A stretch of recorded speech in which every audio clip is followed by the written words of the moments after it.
أعوذ بالله من الشيطان الرجيم. بسم الله الرحمن الرحيم. إذا الشمس كورت وإذا النجوم انكدرت وإذا الجبال سيرت وإذا العشار عطلت وإذا الوحوش حشرت وإذا البحار سجرت وإذا النفوس زوجت وإذا الموءودة سئلت بأي ذنب قتلت وإذا الصحف نشرت وإذا السماء كشطت وإذا الجحيم سعرت وإذا الجنة أزلفت علمت نفس ما أحضرت فلا أقسم بالخنس الجوار الكنس والليل إذا عسعس والصبح إذا تنفس إنه لقول رسول كريم ذي قوة عند ذي العرش مكين مطاع ثم أمين وما صاحبكم بمجنون ولقد رآه بالأفق المبين وما هو على الغيب بضنين وما هو بقول شيطان رجيم فأين تذهبون إن هو إلا ذكر للعالمين لمن شاء منكم أن يستقيم وما تشاءون إلا أن يشاء الله رب العالمين. صدق اللہ العلی العظیم. یہ سورہ تکویر ہے. اس میں بھی قیامت میں پیش آنے والے حالات کا تذکرہ ہے. سور جو دو مرتبہ پھونکا جائے گا تو شروع سے لے کر جو 6 آیات ہیں ان کا تعلق نفخہ اولیٰ سے ہے. جب پہلی بار سور پھونکا جائے گا اور دنیا زمین اور آسمان کا نظام درہم برہم ہو جائے گا، اس کا تعلق اس سے ہے. اور بعد میں جو 7 آیات آ رہی ہیں اس میں بھی 6 آیات کا تعلق نفخہ ثانیہ سے ہے. یعنی جب دوسری بار سور پھونکا جائے گا تو زمین اور آسمان کا نظام بدلا ہوا ہوگا. زمین انتہائی صاف شفاف ہوگی، برابر ہوگی، نہ کوئی پہاڑ ہوگا، نہ کوئی ٹیلا ہوگا، نہ کوئی درخت ہوگا، اور آسمان بھی بدلا ہوا ہوگا. خلاصہ یہ ہے کہ نفخہ اولیٰ اور نفخہ ثانیہ ملا کر جو قیامت میں واقع ہوگا اس وقت پیش آنے والے حالات کا اس صورت کے اندر تذکرہ کیا گیا ہے. اذا الشمس کوورت، جب سورج بے نور ہو جائے گا، یعنی عالم کے اندر ایک انقلاب پیدا ہوگا. سورج جو ہم سے کروڑوں میل فاصلے کے اوپر ہے، اللہ نے اس کی روشنی کو ہم تک پہنچایا، زمین تک پہنچایا، اور اس کی روشنی سے ساری مخلوق نفع اٹھا رہی ہے، فائدہ اٹھا رہی ہے. ایک ایسا وقت آئے گا کہ اس کی روشنی کو سمیٹ دیا جائے گا اور یہ بے نور ہو جائے گا. یہ کوورت تکویر سے مشتق ہے، جس کے معنی بے نور ہو جانے کے بھی آتے ہیں. حسن بصری رحمۃ اللہ علیہ کی یہی تفسیر ہے.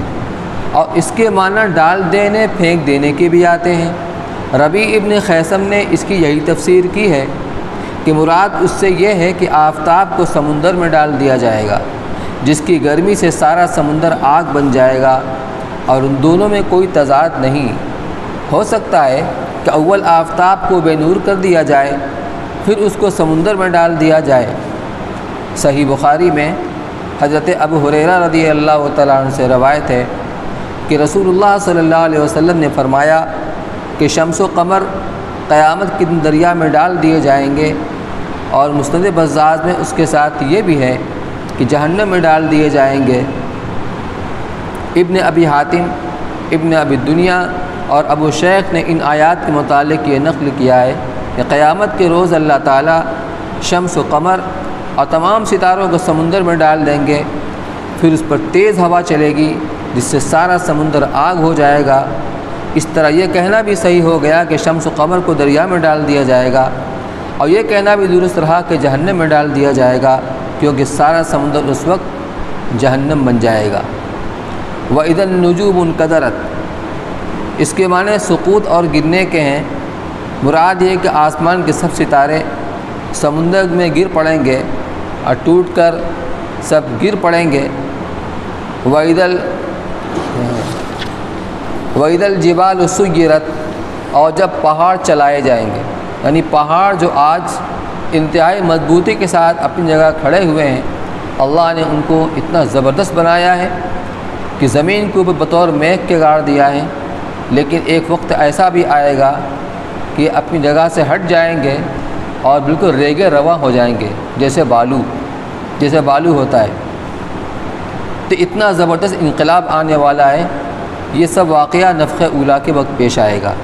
وَإِذَا الْعِشَارُ عُطِّلَتْ، اشار کے معنی 10 کے آتے ہیں، یہاں مراد ہے 10 مہینے کی گابن اونٹنی۔ قرآن کے پہلے مخاطب چونکہ عرب ہیں، اور اس زمانے میں عربوں کے یہاں سب سے قیمتی مال اونٹ میں اس اونٹنی کو سمجھا جاتا تھا جو پورے مہینے کی گابن ہوتی تھی، 10 مہینے کی۔ تو اب اس سے امید ہوتی تھی بچہ ملنے کی اور دودھ ملنے کی۔ یوں تو اونٹ کو ایسے بھی چھوڑ دیا کرتے تھے چرنے کے لیے، لیکن جب اونٹنی اس مرحلے پر پہنچتی تھی تو اس کے دم کے پیچھے پیچھے لگے رہتے تھے، اس کو آزاد کھلی نہیں چھوڑتے تھے۔ وہ انتہائی قیمتی مال ہوا کرتا تھا۔ تو اتنا زبردست انقلاب آئے گا اور عالم کے اوپر ایک گھبراہٹ سی طاری ہوگی کہ اس وقت کوئی اس کا پرسان حال نہیں ہوگا، اور 10 مہینے کی گابن اونٹنی بھی آزاد چھوٹی پھریں گی۔ وَإِذَا الْوُحُوشُ حُشِرَتْ، وحوش وحشی جانور، جنگل کے جانور جو جنگل میں رہتے ہیں وہ بستی میں نہیں رہتے، وہ انسانوں کے قریب نہیں رہتے ہیں، ان کی انسانوں سے وحشت ہوتی ہے، لیکن گھبراہٹ کا عالم یہ ہوگا وہ بھی جنگل سے بھاگ جائیں گے اور سب کے سب ایک جگہ اکٹھا ہو جائیں گے۔ وَإِذَا الْبِحَارُ سُجِّرَتْ، اور جو سمندر بھڑکائے جائیں گے۔ اس سلسلے میں مفتی صاحب نے لکھا ہے کہ حضرت ابن عباس رضی اللہ تعالیٰ عنہما نے اس جگہ یہی معنی لیے ہیں، یعنی سمندر بھڑکائے جائیں گے، اور اس کے معنی بھر دینے کے بھی آتے ہیں اور گڈمٹ اور خلط ملط کر دینے کے بھی۔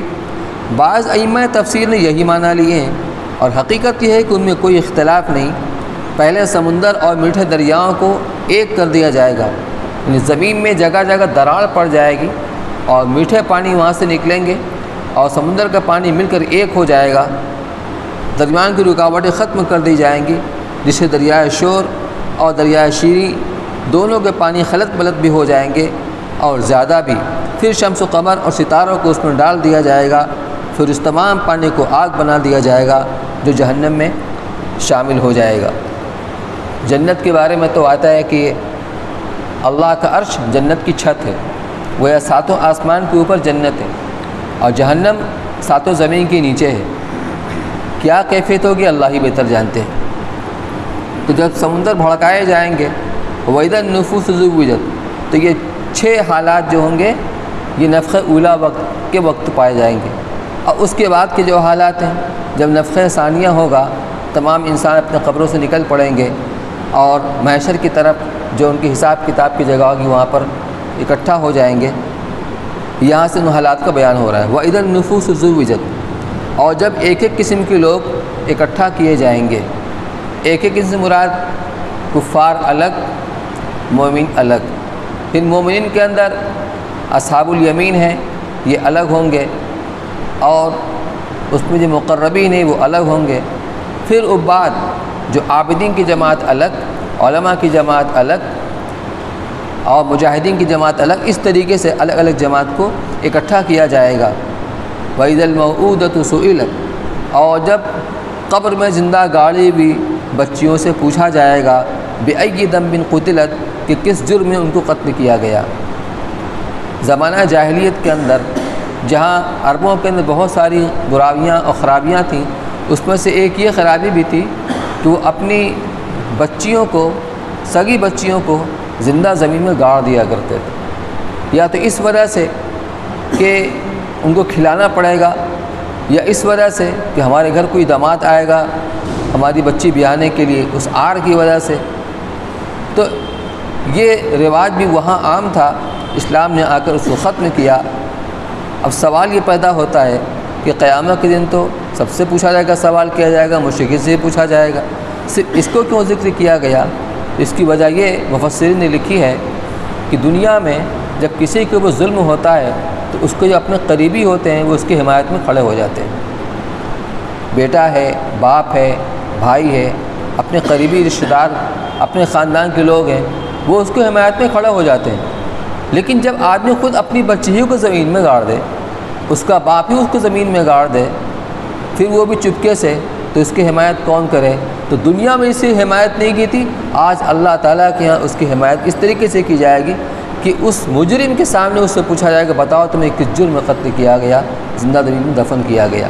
یا مراد ہے کہ اس کے متعلق اس دفن کرنے والے باپ سے سوال کیا جائے گا کہ کس جرم میں تم نے اس کو زمین میں دفن کیا تھا زندہ۔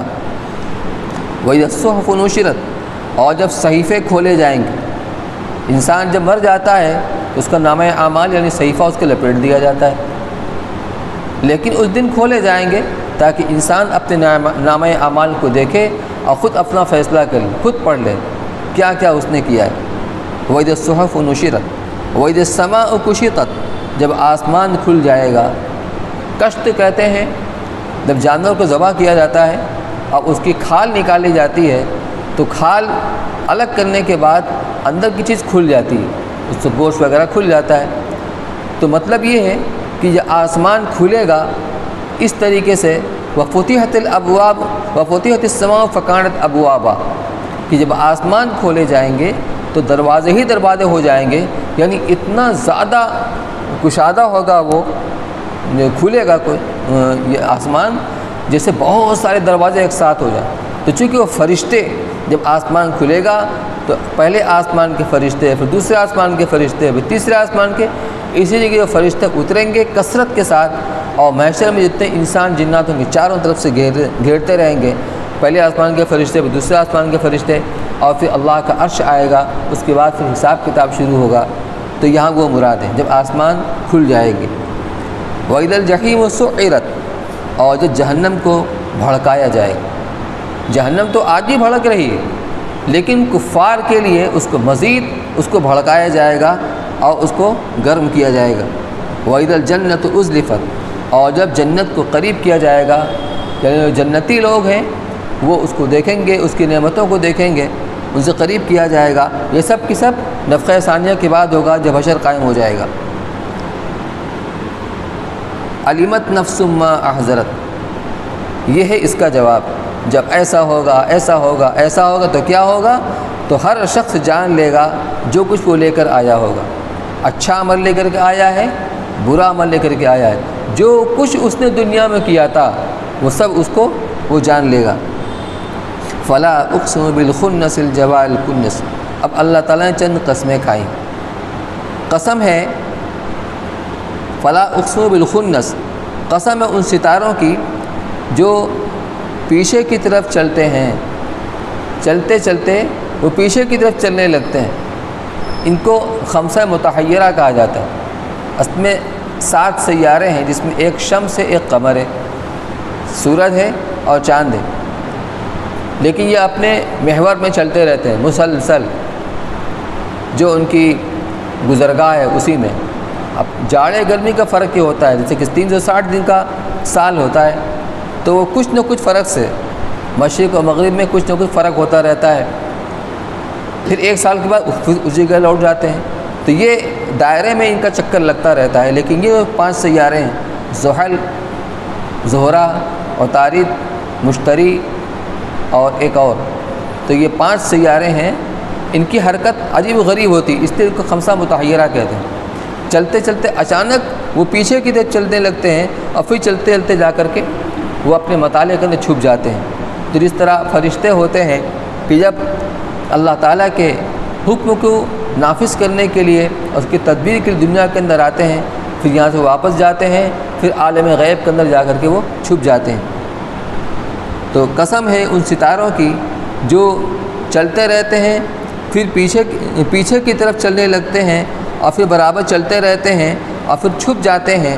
واللیل اذا عسعس، اور قسم ہے رات کی جب کہ وہ آ جائے۔ والصبح اذا تنفس، اور قسم ہے صبح کی جب وہ قسم ہے رات کی جب وہ جانے لگے، اور قسم ہے صبح کی جب وہ آنے لگے۔ اس قسم کو مناسبت کس چیز کے ساتھ ہے؟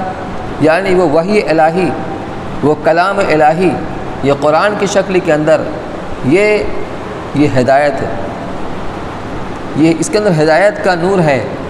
تو جب یہ قرآن کے ذریعے سے ہدایت آتی ہے تو کفر اور ضلالت کی تاریکی چھٹ جاتی ہے۔ تو رات جب جانے لگے یعنی کفر کی، گمراہی کی، جہالت کی تاریکی جب چھٹنے لگے، اور صبح جب آنے لگے یعنی جب کلام الہی ہے، ہدایت کی روشنی آنے لگے، سے مراد یہ ہے انہ لقول رسول کریم۔ ایک قسم کھانے کے بعد اللہ نے فرمایا یہ جو قرآن ہے یہ ایک معزز پیغامبر یعنی قاصد کا لایا ہوا کلام ہے، کلام الہی ہے۔ لیکن وہاں سے کون لے کر آیا؟ ایک معزز فرشتہ۔ رسول کے لغوی معنی آتے ہیں قاصد کے، پیغامبر کے، جو کسی کا پیغام کہیں لے کر کے جاتا ہے۔ اس اعتبار سے حضرت جبریل السلام بھی رسول ہیں کہ وہ قرآن پاک اور تمام آسمانی کتابیں لوح محفوظ سے یہ اللہ کی طرف سے لے کر کے آتے ہیں اور ان پیغمبر کے اوپر نازل کرتے ہیں۔ تو اس معزز قاصد کا اور پیغمبر کا لایا ہوا کلام ہے اللہ کا، ذی قوت عند ذی العرش مکین، وہ بہت قوت والے ہیں، بڑی طاقت والے ہیں، اور عرش والے یعنی اللہ کے نزدیک عالی مرتبہ ہیں۔ ایسا نہیں ہے کہ وہ وہی لے کے آ رہے ہیں اور جنات یا شیطان کوئی تصرف کر دے، نہیں، زبردست طاقت کے مالک ہیں۔ کہ جب اللہ تعالیٰ نے لوط علیہ السلام کی جو قوم تھی ان کو عذاب دینے کا ارادہ کیا تو جبریل علیہ السلام کو بھیجا اور ان کی بستی کو انتہائی اندر سے اٹھا کر لے گئے اور آسمان کے قریب جا کے اس کو پلٹ دیا۔ اتنی طاقت کے مالک ہیں، تو شیطان کی مجال نہیں ہے کہ کوئی تصرف کر سکے اور اس وحی میں کچھ چھینا جھپٹی کر سکے۔ بڑی طاقت کے مالک ہیں اور عرش والے نے اللہ کے نزدیک یہ عالی مرتبہ ہیں۔ مطاع ثم امین، وہاں ان کا کہنا مانا جاتا ہے۔ حضرت جبریل علیہ السلام کا فرشتوں کے زمرے میں جماعت میں جو مقام ہے، جب یہ معراج کی رات میں اللہ کے رسول صلی اللہ علیہ وسلم کو لے کر کے جب آسمان پر گئے تو پہلے آسمان پر دروازہ کھلوایا جو جانے کا آنے کا راستہ ہے، تو وہاں کے جو محافظ فرشتے ہیں مقررہ پوچھا کہ کون؟ جبریل۔ دروازہ کھول دیا تو ان کی بات کو مانا جاتا ہے۔ تو ایک تو خود طاقت و قوت والے ہیں، زبردست طاقت کے مالک ہیں، اللہ کے نزدیک عالی مرتبہ ہیں، ان کا کہنا مانا جاتا ہے، اور ثم امین، امانت دار ہیں۔ تو اللہ کی طرف سے جس طریقے سے ان کو وہ کلام الہی وحی الہی ملتی ہے، جو کا تو لا کر پہنچاتے ہیں، اس کے اندر کوئی خرد برد نہیں کرتے۔ وما صاحبکم بمجنون، اور تمہارے ساتھ کے رہنے والے کوئی مجنون نہیں ہے۔ صاحب اس لیے کہا کہ 40 سال تک حضور اکرم صلی اللہ علیہ وسلم تمہارے درمیان میں رہے ہیں، اور تم بچپن سے لے کر کے اور 40 سال تک کا سارا زمانہ تمہارے سامنے گزرا ہے۔ مکہ مکرمہ کی وادی ایسی تھی، وہاں کوئی مارکیٹ تو تھی نہیں، کوئی بازار تو تھا نہیں، تو لوگوں کے مشاغل کیا تھے؟ صبح ہوئی گھر سے نکلے اور صحن حرم میں آ کر بیٹھ گئے، جٹی بنا بنا کر کچھ ادھر ہے، کچھ ادھر ہے، کچھ ادھر ہے۔ ایک فرد بھی اگر مکہ کے باہر کا رہنے والا مکہ میں آ جائے تو فوراً پہچان لیں گے یہ مقامی نہیں ہے، یہ کہیں باہر سے آیا۔ تو آپ کا بچپنا، آپ کی جوانی، سب کچھ تمہارے سامنے گزری ہے، اور تمہارا دیا ہوا لقب ہے الصادق الامین۔ تو 40 سال تک جو کبھی ہنسی مذاق میں بھی جھوٹ نہیں بولا، وہ اچانک اتنی بڑی بات کہہ دے گا، دعویٰ کرے گا کہ اللہ نے رسول بنا کر نہیں بھیجا، کہ میں اللہ کا رسول ہوں۔ تو مجنون تو نہیں ہے جیسا کہ تم کہا کرتے ہو، تو تمہارے ساتھ کے رہنے والے، تمہارے ساتھی یہ مجنون نہیں ہیں۔ وَلَقَدْ رَآهُ بِالْأُفُقِ الْمُبِينِ، اور ان نبی صلی اللہ علیہ وسلم نے اس فرشتے کو جو اللہ کی وحی لے کر کے آتا ہے، صاف افق کے اوپر دیکھا ہے۔ صاف افق یعنی آسمان کا جو کنارہ ہوتا ہے، جب سورج غروب ہونے لگتا ہے تو لالی چھا جاتی ہے اور بتدریج روشنی کم ہوتی رہتی ہے۔ افق کے اوپر صفائی رہتی ہے لیکن نیچے کی طرف اتنی صفائی نہیں رہتی ہے۔ جب اونچائی کے اوپر افق کے اوپر کوئی چیز دیکھی جائے گی تو صاف نظر آئے گی۔ تو حضور صلی اللہ علیہ وسلم نے حضرت جبریل صلاۃ والسلام کو ان کی اتی شکل کے اندر جب پہلی وحی نازل ہوئی تھی، اس کے بعد ایک لمبا وقفہ 3 سال کا وقفہ تھا، پھر اس کے بعد آپ کہیں جا رہے تھے مکہ کی گلیوں کے اندر اور ایک آواز آپ نے سنی، جو نگاہ اٹھا کر دیکھا تو جبریل السلام کو دیکھا کہ اپنی اتی شکل کے اندر تمام فضا کو گھیرے ہوئے اپنے جسم سے، آپ پر ایک ہیبت طاری ہو گئی، تو اتی شکل میں دیکھا تھا۔ اور جب آپ معراج میں تشریف لے گئے تھے تو وہاں بھی آپ نے دیکھا تھا۔ اس لیے آپ دھوکہ نہیں کھا سکتے ہیں کہ فرشتہ کے دھوکے میں کسی اور کو فرشتہ سمجھ بیٹھے، اس لیے آپ پہچانتے ہیں وحی لانے والے فرشتے کو۔ وَلَقَدْ رَآهُ بِالْأُفُقِ الْمُبِينِ، اور ان نبی صلی اللہ علیہ وسلم نے اس فرشتے کو صاف افق کے اوپر یعنی بلندی کے اوپر آپ نے دیکھا ہے۔ وما ہوا علی الغیب بضنین، اور آپ غیب کی بات کو بتانے کے اوپر بخیل بھی نہیں۔ غیب کی باتیں جو قرآن کے اندر نازل ہو رہی ہیں وہ غیبی میں تو تھی، اللہ نے بتایا اور رسول صلی اللہ علیہ وسلم نے امت کو بتایا تو ہمیں معلوم ہوا، تھی تو غیب کے اندر۔ تو جس طرح کاہن ہوا کرتے ہیں کہ کاہنوں کے اوپر جنات اور شیاطین آتے ہیں اترتے ہیں اور بادلوں میں چھپ کر جو فرشتوں کی باتوں کو سنتے ہیں تو ان کی باتوں کو ایک سچ میں 100 جھوٹ ملا کر آ کر اپنے کاہنوں کو بتاتے ہیں۔ پھر یہ کاہن جس طرح یہ پنڈت لوگ ہوا کرتے ہیں یا وہ جو ذائچہ دیکھتے ہیں، کیا بولتے ہیں،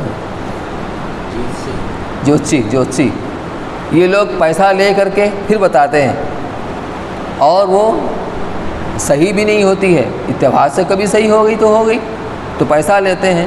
تو ایسا نہیں ہے کہ اللہ کے نبی صلی اللہ علیہ وسلم غیب کی بتانے بخل نہیں کرتے، نہ پیسہ لیتے ہیں۔ جو وحی نازل ہوتی ہے جو کا تو اس کو امت تک پہنچاتے ہیں۔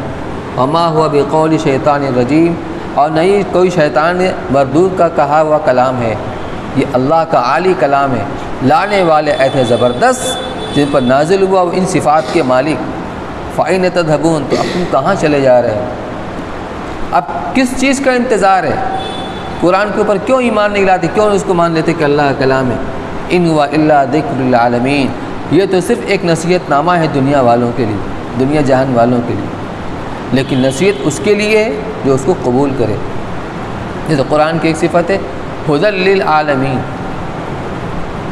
شہر رمضان الذی انزل فیہ القرآن ھدی للناس، ھدی للناس، اس قرآن کے اندر سارے دنیا کے انسانوں کی ہدایت چھپی ہوئی۔ تو اس سوال پیدا ہوتا ہے کہ دنیا میں گمراہ لوگ کیوں ہیں؟ اس کا جواب یہ ہے خود قرآن نے دیا ہے، ھدی للمتقین، یہ قرآن ذریعہ ہدایت متقیوں کے لیے، مطلب جس کے اندر یہ صفت ہوگی، جس کے اندر انابت ہوگی، جو یہ قرآن کی باتوں کو دھیان اور غور سے سنے گا، طلب سے سنے گا، اس کو اللہ ہدایت سے نواز دیں گے۔